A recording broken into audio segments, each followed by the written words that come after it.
Assalamualaikum warahmatullahi wabarakatuh.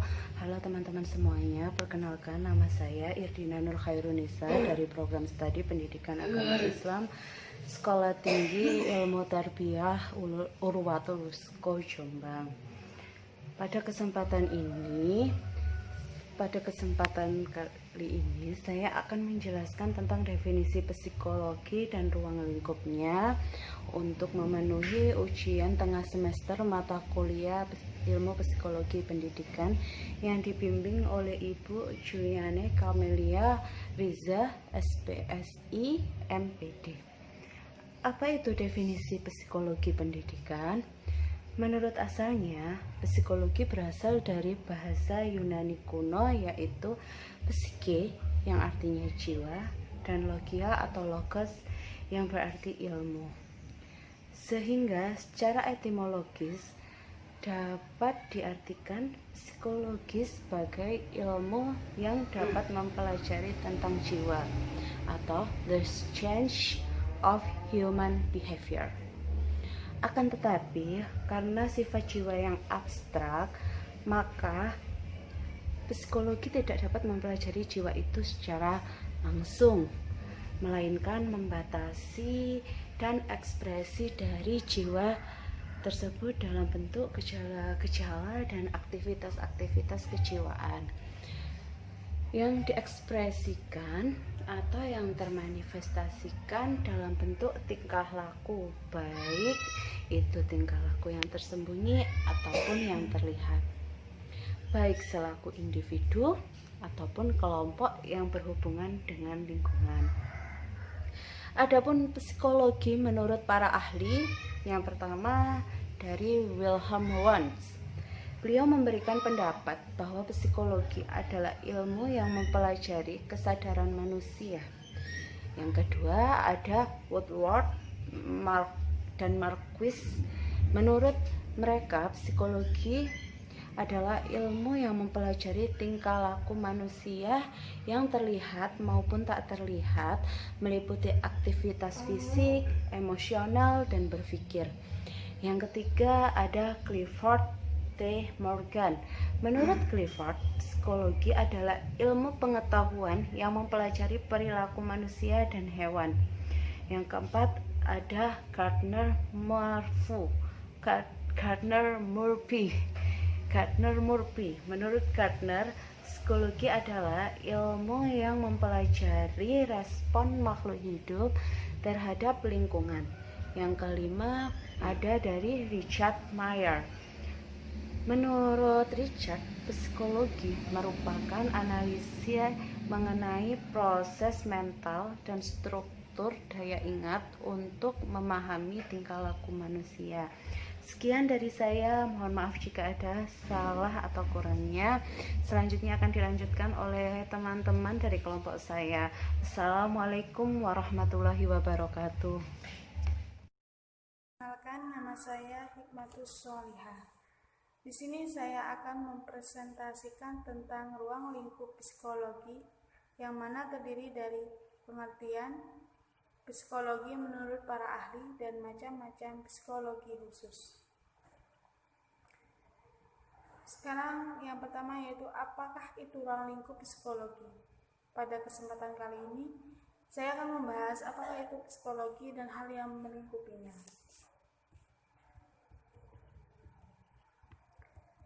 Psikologi umum merupakan suatu keilmuan mengenai tingkah laku individu secara umum.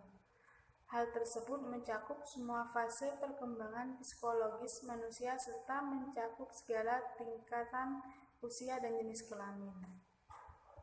Menurut Immanuel Kant, ruang lingkup psikologi terbagi menjadi 3 bagian, yaitu kognisi, emosi, dan konasi. Kognisi yaitu hal yang berkaitan dengan pemahaman dan pemikiran individu. Emosi yaitu gejala jiwa yang menonjol dan bisa menimbulkan gejolak jiwa. Konasi yaitu hal yang berkaitan dengan kemauan, kehendak, atau keinginan individu. Nah, sekarang umumnya Selanjutnya, para ilmuwan membagi psikologi itu menjadi dua golongan. Yang pertama, psikologi metafisika yang menyelidiki hakikat jiwa seperti yang dilakukan oleh Plato dan Aristoteles. Yang kedua, psikologi empiri yang menyelidiki gejala-gejala kejiwaan dan tingkah laku manusia dengan menggunakan pengamatan, percobaan dan eksperimen, dan pengumpulan berbagai data yang dihubungkan dengan gejala-gejala kejiwaan manusia. Menurut para ahli psikologi khusus.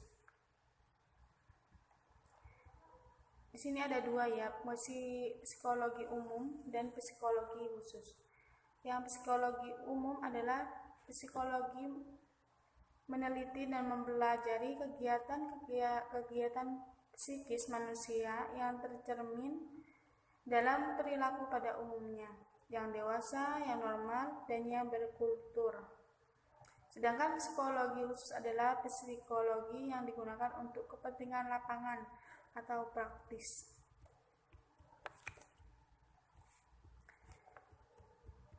Di sini bercabang-cabang psikologis umum khusus bercabang-cabang. Psikologi khusus itu terdiri dari beberapa cabang. Kita sebutkan 3 saja ya. Yang pertama psikologi perkembangan, yang kedua psikologi sosial, dan yang ketiga psikologi kepribadian. Baiklah, itulah presentasi saya tadi. Apabila ada kurangnya atau lebihnya, saya mohon maaf yang sebesar-besarnya. Terima kasih. Wassalamualaikum warahmatullahi wabarakatuh. Assalamualaikum warahmatullahi wabarakatuh. Perkenalkan, nama saya Nurul Iza Ramadhani dari Program Studi Pendidikan Agama Islam Sekolah Tinggi Ilmu Tarbiyah Al-Urwatul Wuthqa.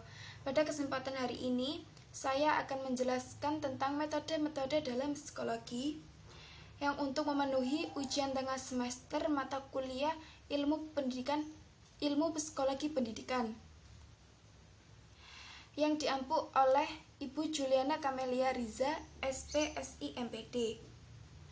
Baik, langsung saja.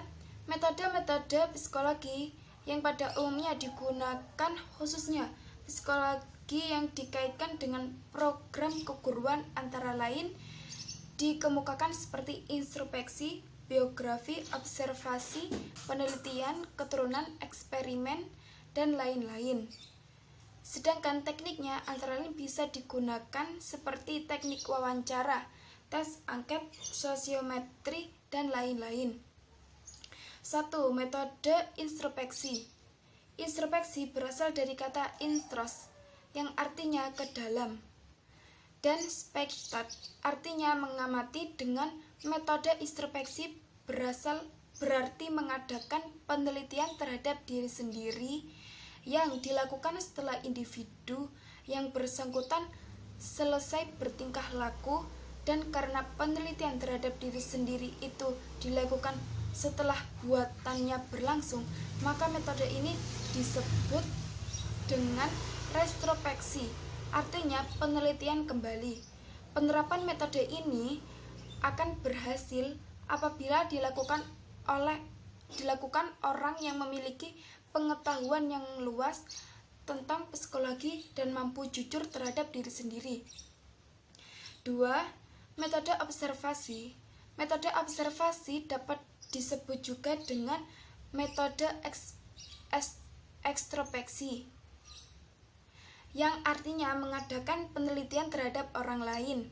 Untuk pelaksanaan observasi, selain harus dilakukan oleh orang-orang yang memiliki pengetahuan yang luas dalam bidang psikologi, juga dalam pelaksanaannya perlu menggunakan teknik-teknik tertentu yang lebih sesuai dengan orang-orang yang akan ditelitinya. Dan teknik-teknik yang dikemukakan di atas dapat dipilih seperti wawancara, sosiometri, dan sebagainya. Terima kasih, sekian dari saya. Bila ada salah kata, saya mohon maaf sebesar-besarnya. Terima kasih. Wassalamualaikum warahmatullahi wabarakatuh. Assalamualaikum warahmatullahi wabarakatuh. Perkenalkan, nama saya Aili Rohmatul Imamah dari Program Studi Pendidikan Agama Islam Sekolah Tinggi Ilmu Tarbiyah Al-Urwatul Rizqo Jombang. Pada kesempatan kali ini, saya akan menjelaskan tentang tujuan mempelajari psikologi pendidikan. Untuk memenuhi ujian tengah semester mata kuliah ilmu psikologi pendidikan yang diampu oleh Ibu Juliana Kamilia Riza, SPSI MPD. Langsung saja, tujuan mempelajari psikologi pendidikan ada 5. Yang pertama, memahami perbedaan siswa atau yang disebut dengan diversity of student.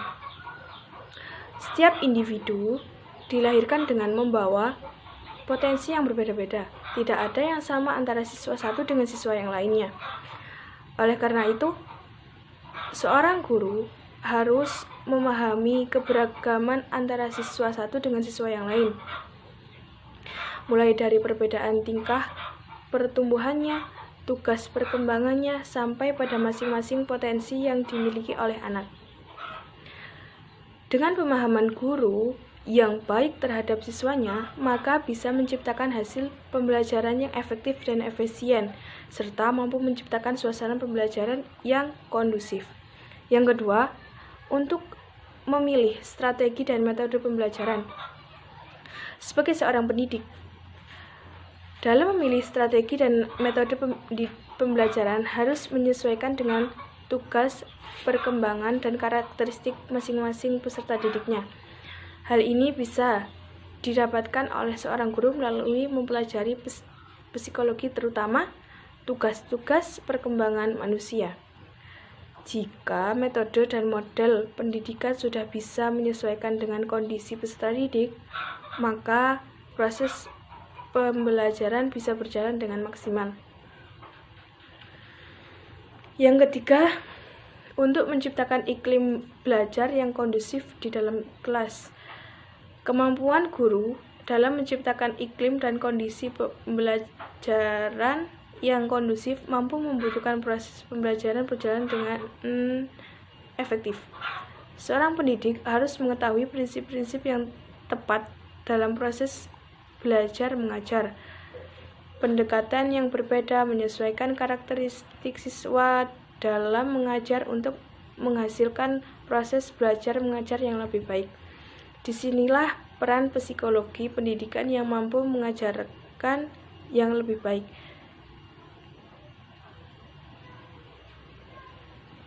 Dan menciptakan suasana belajar yang kondusif, sehingga proses pembelajaran di dalam kelas bisa berjalan dengan efektif.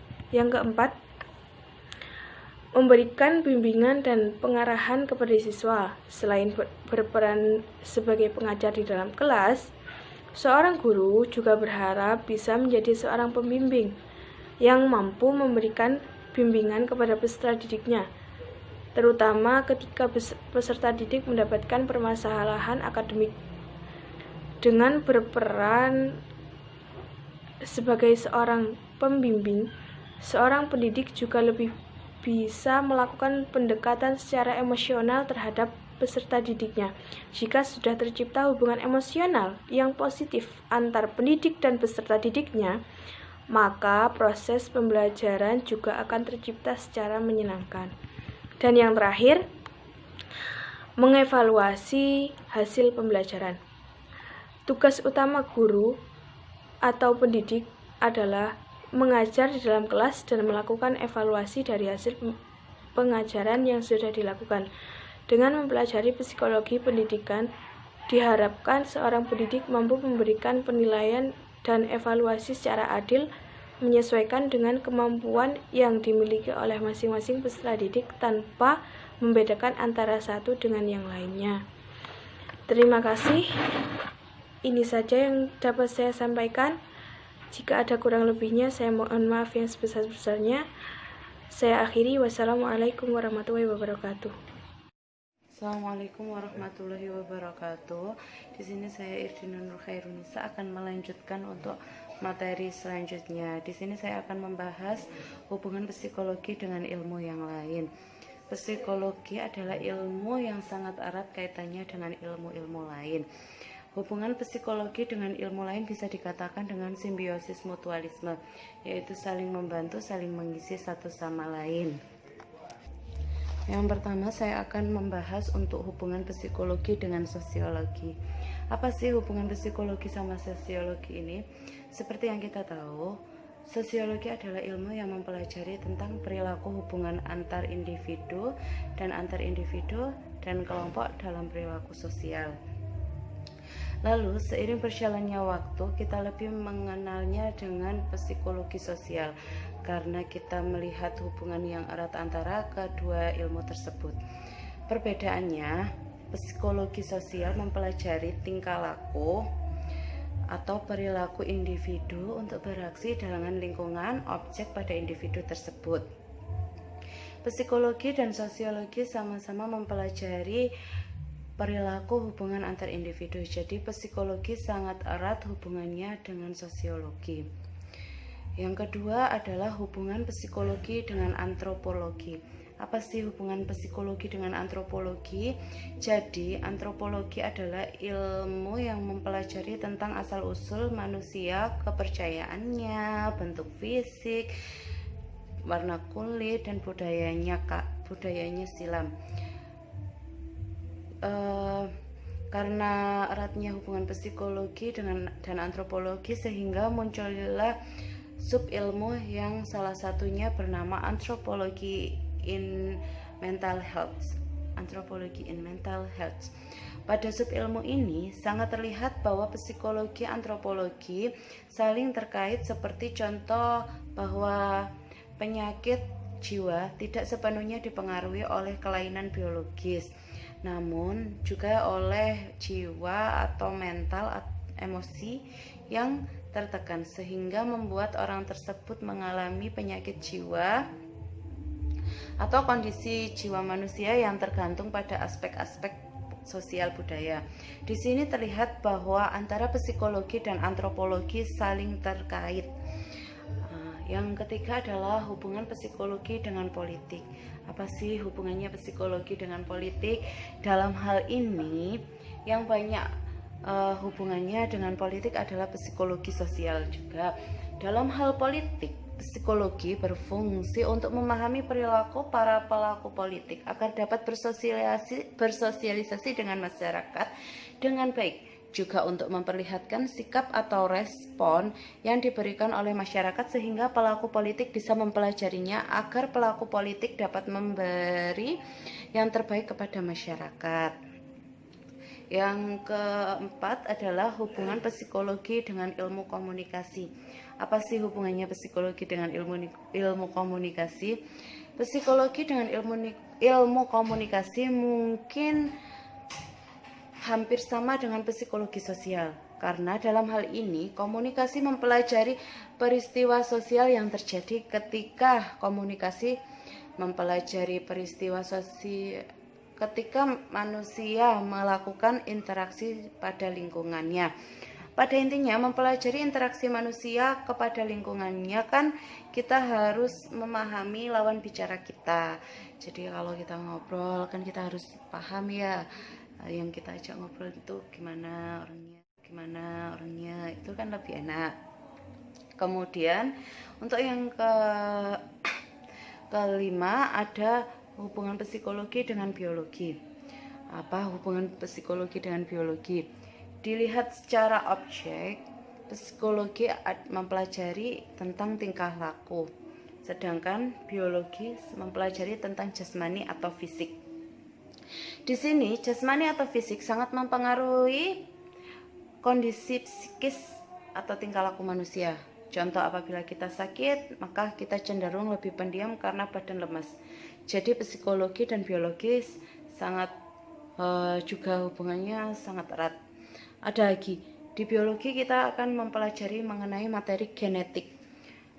Di psikologi nanti genetik ini kajiannya tentang sifat intelijensi, dan bakat.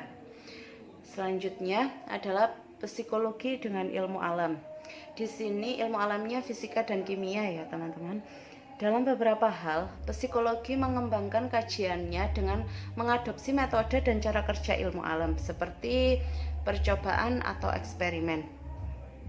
Selanjutnya, hubungan psikologi dengan ilmu filsafat. Nah, sebagaimana yang kita tahu, filsafat adalah hasil akal manusia yang mencari dan memikirkan suatu kebenaran yang sedalam-dalamnya. Nah, psikologi di sini berperan dalam memecahkan masalah-masalah yang rumit yang berkaitan dengan akal, kehendak, dan pengetahuan. Jadi, filsafat memerlukan psikologi, dan psikologi juga terlahir dari ilmu filsafat. Seperti yang kita tahu, banyak ilmu yang lahir dari filsafat ya teman-teman. Selanjutnya adalah hubungan psikologi dengan ilmu pendidikan. Di sini untuk psikologinya itu lebih ke metode belajar mengajar yang saya akan sampaikan. Sesuatu yang tidak dapat dipisahkan satu sama lain dalam proses belajar mengajar. Jadi guru itu akan ngajarnya enak, senang, nyaman kalau bisa memahami muridnya. Sekian presentasi dari kelompok kami. Mohon maaf jika ada kurang atau salahnya. Terima kasih atas perhatiannya. Wassalamualaikum warahmatullahi wabarakatuh.